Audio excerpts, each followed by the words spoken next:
It was painful to walk. It was painful to do anything. I mean, I was looking at becoming housebound. I didn't want to go out. I didn't want people to see me. The doctor never said anything about, well, you could work on this through diet. It was like, oh, those are your symptoms. This is the drug you need. And there I went for 15 years.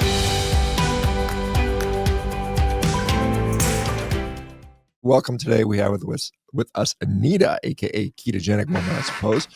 She apparently is a neighbor of mine, living kind of not far from me up here in the Pacific Northwest part of the world, or Pacific Southwest if you're in Canada, I suppose. I guess that's what they would call that, I think. Anyway, Anita, welcome. Thanks for being here. I guess Thank you for having me. I guess you've had a fairly significant transformation in your life, so maybe we start with, where were you at the lower point, and how do we get to where we are today? And tell us all the things that happened. Yeah, it's been a journey, but I guess at the worst of my of my life, I found myself in my early 50s weighing 320 pounds thereabouts, and just not doing well, knowing that it was not going to get better unless I took some drastic action at that point in my life. Now you're not like 7'8" or anything like that, right? No, I'm 5'3". Okay. So you probably had too much weight on you. Okay. Oh, I did. So you're up around over 300, would you say 320 or something like that at 50? Yep. And it's just tough. I mean, I got to tell you, I mean, I'm 6'5", and I was 305 at one point in my life, and that was clearly too much for me. And gosh, I mean, I imagine it just made every aspect of your life more challenging. It did. I spent the majority of my life being obese and then morbidly obese. So I was morbidly obese for 20 years at least, sedentary. It was painful to walk. It was painful to do anything. I was looking at becoming housebound, basically. So it was scary. How long did it take you to get there? I mean, was this something like even as a kid you were on the overweight side, or was it? Yes. Or was it okay? So yeah, I was a chubby toddler. Okay. And it just and went on from there. Were your parents also fairly overweight or no? My mom also, I mean, it seemed like her and I were cut from the same cloth. It is interesting because I had a sister 1 year younger than me. We grew up with the same mom and dad, eating at the same table. She was always, right till the end, she was thin as a rail. She was the toothpick, and I was the little bouncy ball. Yeah. So it was interesting. I wonder what the difference was. Do you think it was just, genetic, or do you think there were some differences in your activity level, your diet? I mean, obviously, just because I've got 4 kids, they don't all eat the exact same thing. I can tell you that. But and they have different activity levels and stuff like that. But maybe. Yeah, there was some differences. My sister was, she was always fairly active. I stayed inside and studied, I was a good student, that kind of thing. I don't think there was a huge difference in our diet. I mean, her and I used to, sneak the same things out of the kitchen when my mom wasn't looking. So I'm thinking it's partly genetics too, because most of my aunties are round. They were all shaped the same. A lot of them probably, are type 2 diabetic at this point. And my mom certainly, she was over 100 pounds overweight for much of her adult life as well. So okay, and she was born. When was she? She was born in the 1940s or something like that. I'm guessing 1930s. I think it was 1936. Okay. Yeah. Okay. Yeah. So obviously, we have historically had people that have been obese even 50, 100 years ago, but it was at a much lower rate than we see today, of course. And so, I do think there are some people that, given the right environment, they're more apt to become obese. I think that's occurring, but again, given the right environment, because your sister, same, yes, essentially the same, sort of the same genetics. And again, it points out, that food is not the only trigger here. And I like to talk about this all the time because, we have people that sort of max out the food aspect of it. And there's like, well, there's all Yeah. these other things you could still do that make a difference. All right. So you're Definitely. 320 pounds, you're in your 50s, Yeah. you're not doing well. You know, probably got all these other comorbidities. What had you tried over the years that obviously didn't sustainably work? I mean, maybe you've lost and gained, and probably you've done the yo-yo thing, I guess. I did. I was a professional yo-yo dieter. My mother brought me to a Weight Watchers meeting when I was 12 years old, and it was it was mostly filled with ladies who were, say, in their 50s and above, and they took me under their wing. It was kind of cute. I was the only kid in the group, and they just loved me. You know, always would give me hugs and advice, and it worked. I mean, I did. It was the first time in my life that I had lost weight, but you know, there was that yo-yo effect. I got to whatever they had set as my goal weight, and that lasted about a day. And that was my license to, oh, I did it. Now I can go back to what I was doing before, and that began the whole yo-yo thing. After which I tried pretty much anything that you can think of. Why weren't those interventions that you tried all different? Why do you think they weren't sustainable for you? What was the deal there? Because I didn't understand the nature of part. You know, I do believe that sugar becomes addictive over time. You know, for me, and I didn't understand that at all. I didn't understand why I was eating. You know, they gave me a certain diet to follow that worked, and then I went back. I didn't understand that whole relationship of, you know, the fact that what they gave me was more of a proper human diet. This was the old Weight Watchers, where you ate liver once a week, you had protein at every meal, that kind of thing. Now, and I have been on the new Weight Watchers program. That was probably the last thing I tried before I started doing low carb. You know, now there's so many Weight Watchers treats and look-alike foods and all those sorts of things. And that, I mean, I gravitated to those. I really wanted to have my cake and eat it too, let's say. And so that was part of the problem. Yeah, I mean, it's a recurrent problem. It's the misconception that, you know, oh, it'd be just because it has a label on it, it's ketogenic, it's paleo, it's vegan, whatever it might be.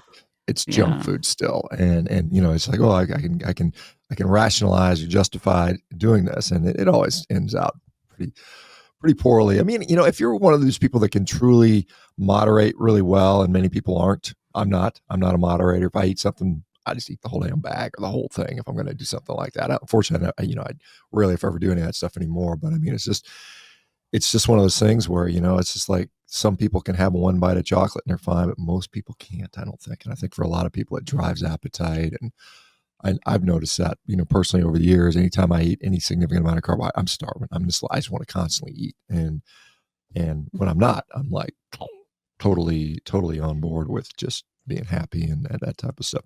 What, so over the years, probably, you know, given maybe other comorbidities, you've seen physicians, you've seen healthcare people. Did they talk to you about, you know, hey, maybe you should take this medication or do this surgery or whatever, try this program? Was that ever discussed?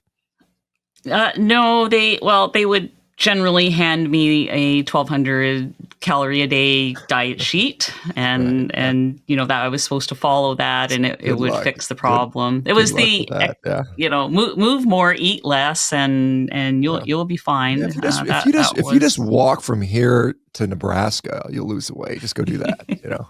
Yes. Absolutely. It'll work. Maybe. Yeah, for sure. But see, that's tough to do. All right. So, how did it impact you mentally? I mean, was there a mental, cognitive mood, that type of stuff? Hey folks, it's Dr. ShawnBaker here. Hey, if you or someone you love is suffering from chronic disease and you're tired of just managing symptoms with potions, pills, and procedures, I want you to check out Revero.com. Our team of dedicated professionals is committed to tackling the root cause of your issue and finally getting you healthy. Hurry up, though. Our spaces are filling up very quickly. I think so, because I slowly just stopped doing anything. I didn't want to go out. I didn't want people to see me. Because, and part of that too was the extreme yo-yo. I mean, I've lost 100 pounds multiple times in my adult life. And it was really embarrassing to gain it all back again each time. And I started to I just wanted to avoid any social activities. I just became reclusive.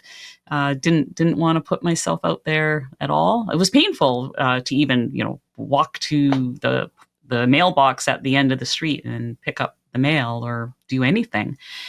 So it definitely had a mental health impact. When I was, when I first decided to worry about diet, this is back in my early 40s, and I was 290 pounds, and that was just clearly too heavy. Even though I'm a big, tall guy, it was a little more than I needed to carry. And I was able to get off. I mean, I think I dropped like 50, 60 pounds in 3 months. Came off pretty quick. I mean, I just dramatically dropped the amount of food I was eating. I exercised like a maniac. I was still working as a busy surgeon. I mean, and I got it off me, but I knew pretty quickly this was no way I could sustain this. I mean, it's not possible to work out 3 times a day, be a surgeon, and starve myself all the time. So I knew that wasn't going to be possible. And I wasn't starving myself, but I mean, I was hungry a lot, and because I was working out, and I still maintain muscle mass. I've always done that, so I'm not like just pulling off a bunch of muscle. But I clearly knew this wasn't sustainable for me, and I'm not even sure. Maybe I thought going in that would be something that I could do. And I don't know, when you had all these different yo-yo episodes, maybe you found this is it. This is the one that's going to work for me. And you get down to that 100 pounds. And then when do you realize that maybe this ain't it? How did that, was there some people say, well, there's a traumatic event or something, or vacation or whatever. There's always some sort of reason to quit whatever you're doing. What were those things that made you regain those 100 pounds? Well, like I said, I think it was just not understanding that I couldn't go back to what I was doing that caused me to have to lose that kind of weight. And I don't know if I was just really ignorant about nutrition or how the body worked, because I guess I was. But I think it's more like what caused me to finally realize that this needed to be a drastic change. And that was, my mother actually, watching her. So I was in my early 50s when I started this journey. And so she was in her early 70s at that time. And I was watching her as a senior citizen, more than 100 pounds overweight, really struggling. I mean, she couldn't get up out of a chair without help. She had all kinds of comorbidities. She was diabetic, high blood pressure, high cholesterol, all those things together, multiple medications, mobility issues. And I started to see my future there. I started to realize that, this is no fun to be a senior citizen with that kind of a weight problem. She's in serious trouble. And I knew instinctively that I too was in serious trouble. And that's when I started to just research. I mean, we had the internet then. Before that, there, it was just books, encyclopedias and books and things like that. But now there was the internet. And so I started digging into this whole thing. And realizing that what we were eating was just not a good way to go. And I started reducing. I started out just by cutting carbs. That was my first toe in the water, and that worked well. And then I went from there. But yeah, it was her just watching what was happening with my mom that scared me straight, I guess, if you want to say that.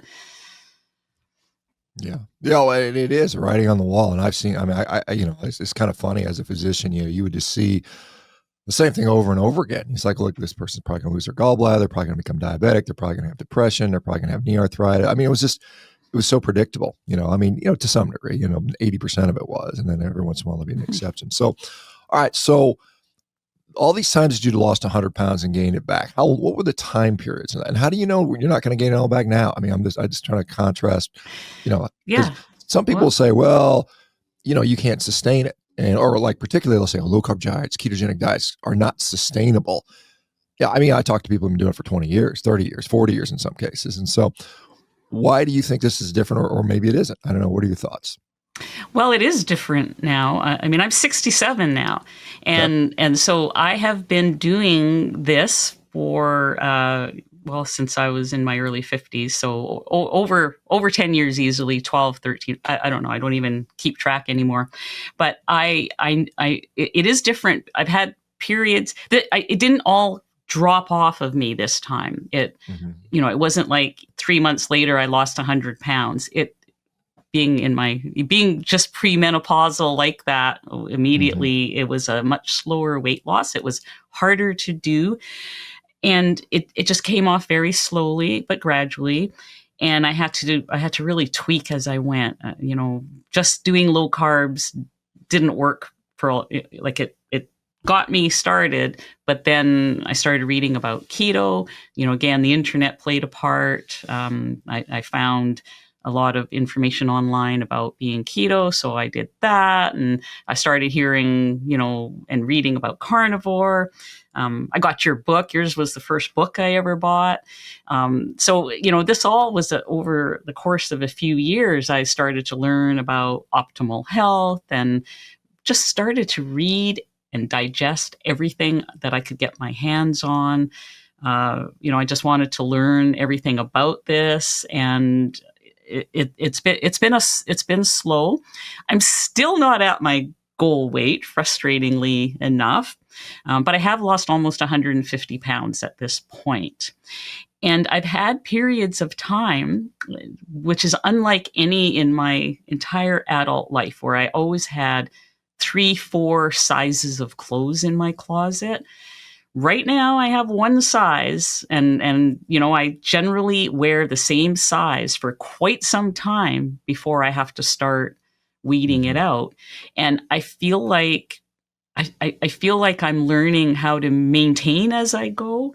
Maintenance was not a skill I had before. As soon as I reached some kind of a goal weight, I was like, "Oh, great! I can have cake again, or I can do Mm-hmm. this again." And that's not what's happening now. It's not what's happened since I started this journey. I've had slip ups here and there, sure, but I've not had that, oh, okay, now I'm going to eat this way again. I am choosing to continue on and try to tweak and make it better as I go. But which is now I'm pretty. I call myself a carnivore now. I'm meat Mm-hmm. on a plate is my normal meal. That's pretty easy meal. Yeah, it's interesting. It's almost as if the harder the struggle, like I said, like we see that often with like people that are like physique competitors where they diet like crazy and they just deprive themselves and they get on stage, they compete, and the second they're off, they're in their ice cream and pizza and they gain, 20 pounds back in a week or something like that. I mean, it's just, and I think the fact that you've done it very slowly and methodically over the years has probably made it more sustainable. And not to mention, you're probably less likely to pull off muscle doing that. Hopefully you're doing some strengthening. I'm hoping. I mean, if you're not, I would encourage you to do so. Yeah. But I mean, I think that's a really sort of solid way to think about it, because a lot of people say that I've got to lose 100 pounds and they want to do it yesterday. I mean, they want to do it. And I tell people, a year, maybe 2 years or something like that. I think that's probably appropriate for a lot of folks. And I think, yeah, I agree with that. And you're right about the movement. The movement is a different piece that I never Mhm. exercised before. It Well, I was, mean, like you said, it, you had one sister that was a lot more active, and you were more yeah, sedentary, and yeah. that alone may have been some of the difference, significantly. And I will tell you, I'm in the middle of writing another book right now, and it's just on general health. There's not, there's diet in there, of course, but it's general.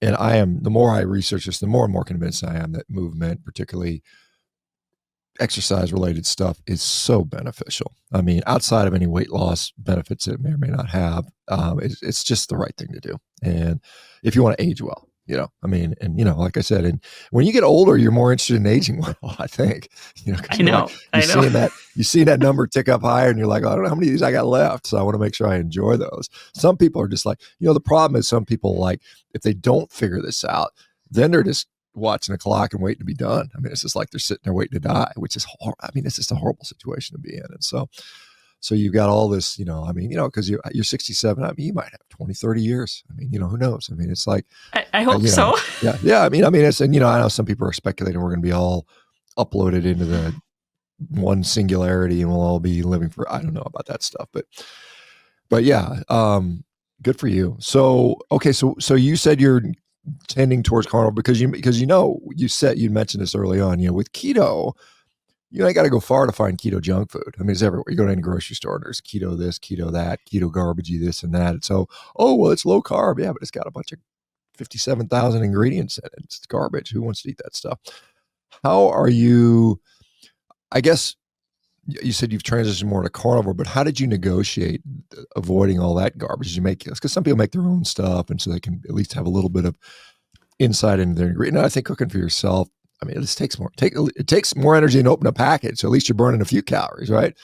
Yeah. How did you go? Tell me about your evolution of your diet towards a more carnivore from wherever you started.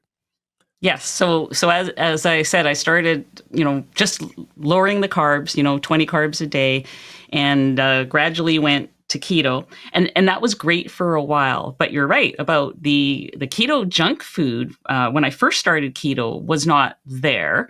It was, keto to me back then when I first started was meat and vegetables and fat.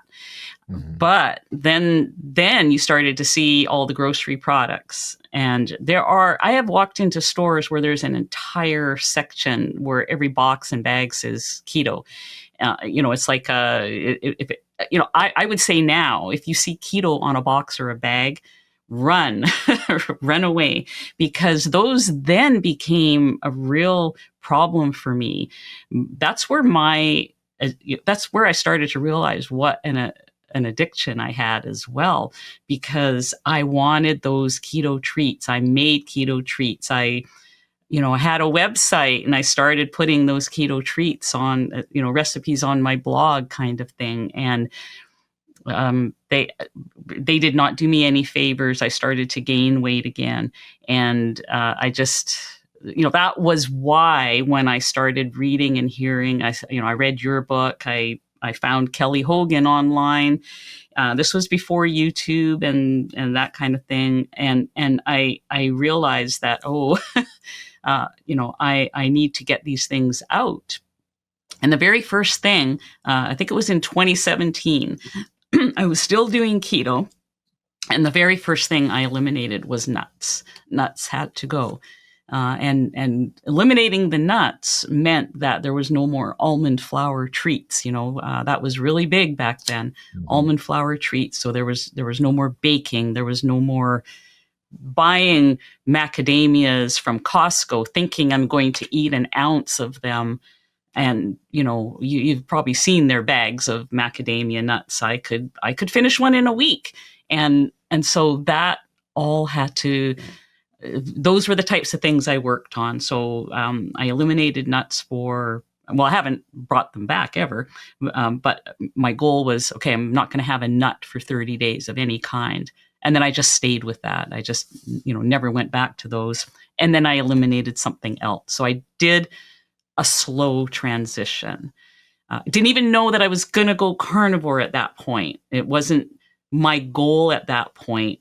My goal was to just reduce the types of things I was snacking on and losing control on. And eventually, after eliminating, these various things, I was just getting to the hard stuff, like the harder to eliminate things. And eventually just went to meat, and here we are. What are the things you think that were harder to eliminate? Like maybe dairy for some people. I mean, what are the hard things for you? Dairy is a tricky one. But things, vegetables, because fruits and vegetables I had hard. No problem eliminating vegetables. I got to tell you, I never liked the damn things ever in my whole life. So that was easy for me. But anyway. Well, I think what was hard about it was I didn't, I thought, oh, I'm going to, these are healthy things. How I need to be able to keep them in my diet. This was before I found out, about oxalates and about, I have a severe sensitivity to nightshades, and I didn't even know that I had it. I was taking a medication to help me get through the night with acid reflux. And it turned, that was like a Band-Aid put on something because I didn't know what was causing this. And, eventually I realized when I started to eliminate things, when I brought them back, there I was going with the acid reflux again. Nightshades were huge. And then I started realizing, oh, vegetables aren't all they're cut out to be. They actually can cause physical problems. And I went down that rabbit hole. And so eventually I became quite happy to give them up. I mean, I'm not saying I never have one. Sometimes I'll have some sauerkraut or something like that. But I'm not the vegetable eater that I was back then, that's for sure. Thinking that you had to have them, thinking you had to have fiber. I mean, these were the things I thought had to be, and actually turned out not true. Yeah. So the hard to release was not because you inherently liked them so much. It was like, right. I mean, I know there's some people that generally tell me they really like eating salads and vegetables, and it tastes good to them. And I mean, I'm not going to doubt them at their word, but for me, I was like, I never look forward to eating vegetables. I mean, it was like the penance I had to do to get something better, to get to dessert or whatever it might have been. I wasn't like, ooh, I can't wait to eat these, these whatever, these vegetable things. Okay. So how did, you said you felt like you had a sensitivity to nightshade vegetables or nightshade products. I mean, how did that impact you when you gave those things up? Well, I was on a medication for 15 years. It was a proton. I'm not sure if I'm saying it proton right. pump inhibitor. Yeah, PPI. PPI. Or something like that. Protonics, Yeah. maybe. Yeah. Yeah. So I was on that for 15 years, and You're supposed to be on that stuff for 2 weeks, right? That's what it's indicated for, and because it causes kidney issues, gut issues, brain issues. Glad you're off that stuff though. Me too. And the gut issues continued after I got on it, of course. And actually, they became worse for a while before they got better. But now I'm completely off of anything like that. That was 3 years ago that I got off that medication. And it has taken me almost the whole 3 years I feel like my gut is doing really well now, but it wasn't easy. I could tell every time. I mean, the doctor never said anything about, well, you could work on this through diet. It was like, oh, those are your symptoms. This is the drug you need. And there I went for 15 years, just following that advice. Now I know that I need to finish eating 5 hours before I go to bed.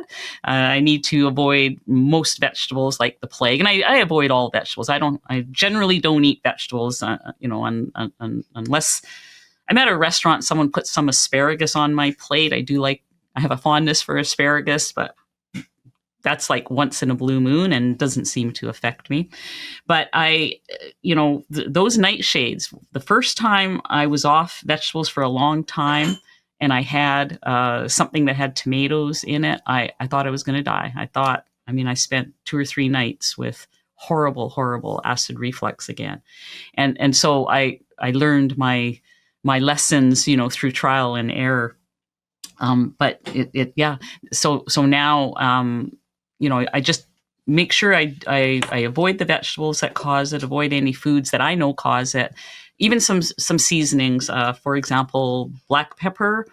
First time I had black pepper after I did a carnivore elimination period, I really, that I also suffered with that. And so there's very few plant materials that I allow in now. I have a few seasonings sometimes in a recipe, like a stew or something, that are okay for me. But beyond that, no, I'm just I'm just happy to eat the meat, and I don't have all of the. I have almost zero acid reflux, and if I do have it, it's because I've broken one of my rules, even just by accident or something. So. And I think I think I was read somewhere about maybe you're at a point of having knee surgery or knee replacement or something like that. Yeah. And so what happened with that? Okay. So in 2012, I tore my meniscus in 2 places. And it was very painful. And I actually had a surgery at that point to repair the tear.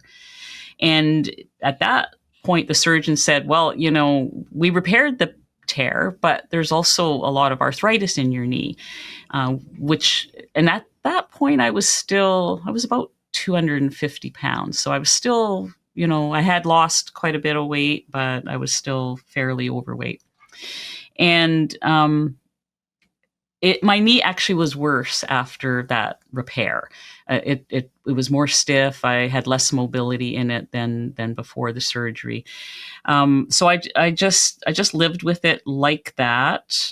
They said eventually I would need a knee surgery, and okay. So they put me on a list for knee surgery. That was pre-COVID. COVID hit, and of course, all here in Canada, our waiting lists for surgery take years to get any elective surgery.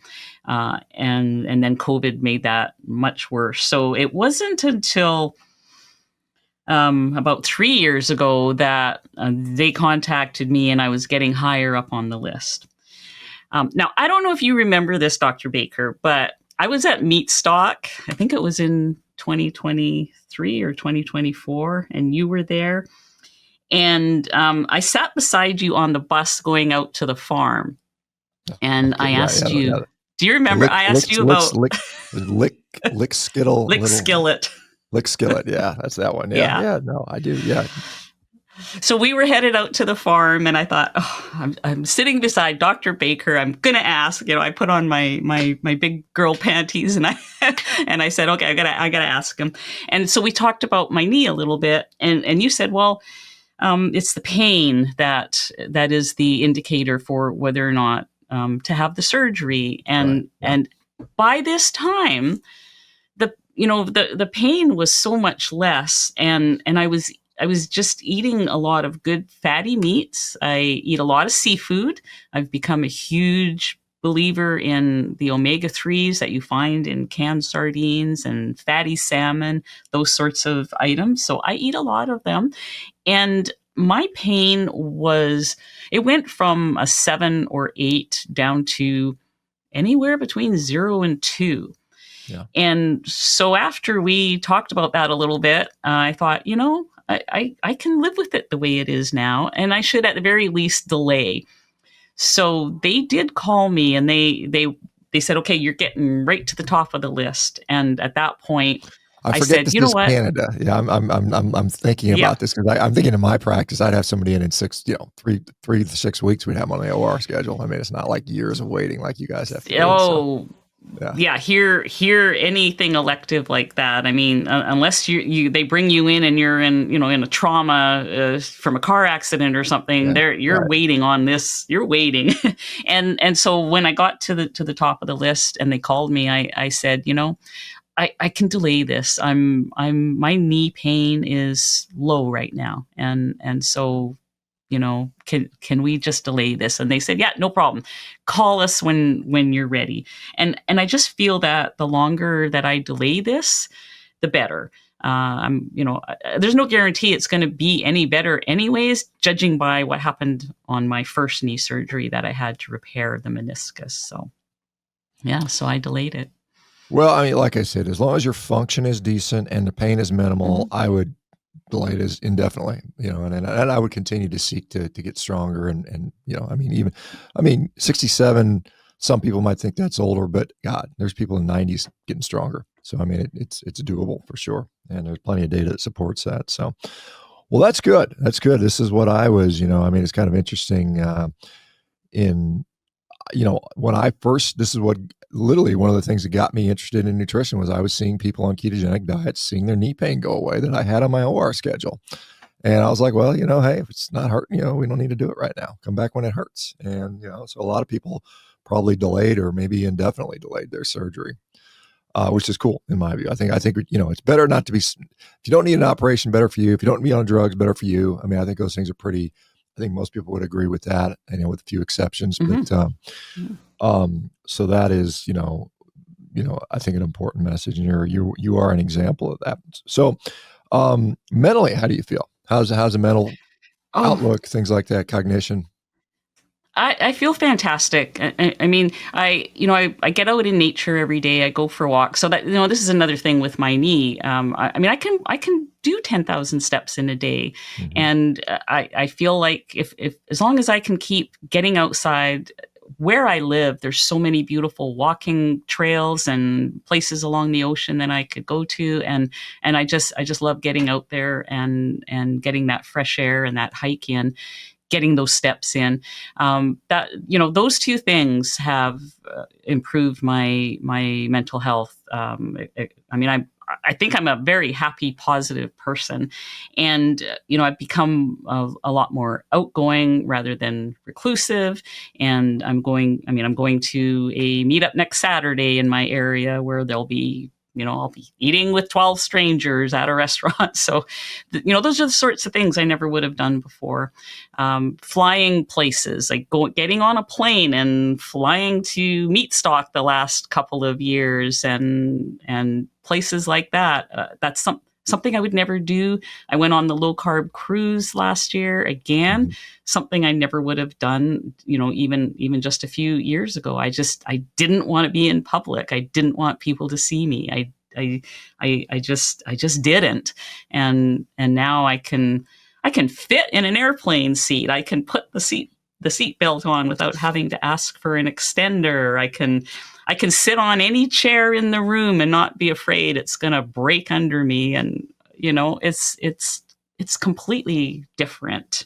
I'll And tell I you. just, I was going to yeah, say, go I'll tell you ahead. a funny story. I was on an airplane on the way out to Tampa for the Hack Your Health Summit, and I'm working on my new book. So I actually had a middle seat for whatever reason, and I'm big guys. I don't enjoy middle seats, but I don't think I just forgot to pick my seat in time. So I'm in this middle seat. I got my laptop out. I'm like a praying mantis in there, like squished in typing. I have these two women that are both like 300 plus pounds sitting next to me. And I'm typing about healthy lifestyle and diet, and they're literally eating potato chips and Cokes. And I'm just thinking of the absurdity of it. I'm in here like, anyway, it was funny. In my mind, I thought it was funny. So, but yeah, I mean, it is a difference because every day, like you mentioned, just going like, just because I'm a big, tall guy, I struggle, getting in and out of planes and out of back seats of cars. Like I take an Uber and I got to twist my feet in, to get out of the back seat. And, but I mean, tall, there's not much I could do about being tall, but I mean, obviously, even if you're overweight, you're still struggling with so many daily tasks. The world's just not built for us. I mean, it's not built for big, heavy people. It's not built for tall people. I mean, tall people, it is what it is, but I mean, at least you can, I mean, I guess I could surgically shorten myself. Like some of these people are surgically, so I'm not doing that. That would be crazy.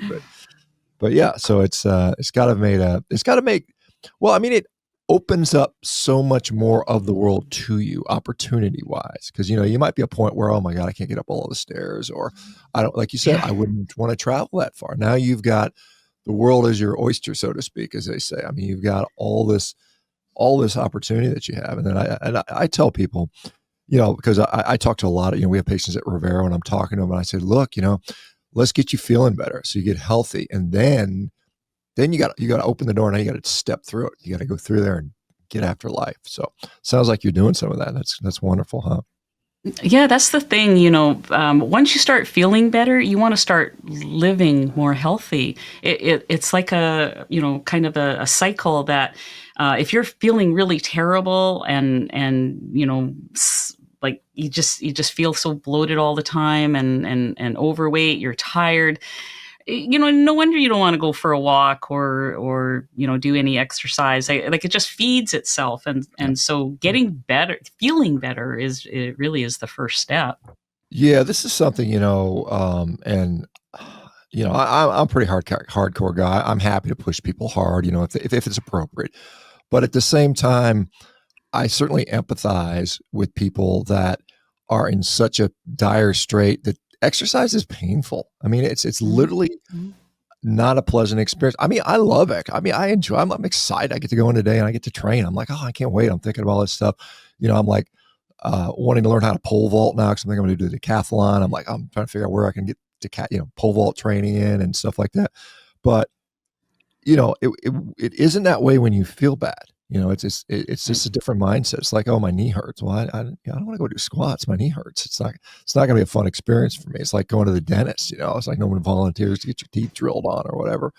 So I mean, it's one of those things. But the good news is, once you start dialing your diet, dialing in your sleep, you often feel so much better. And then I'm trying to convince people to take advantage of that.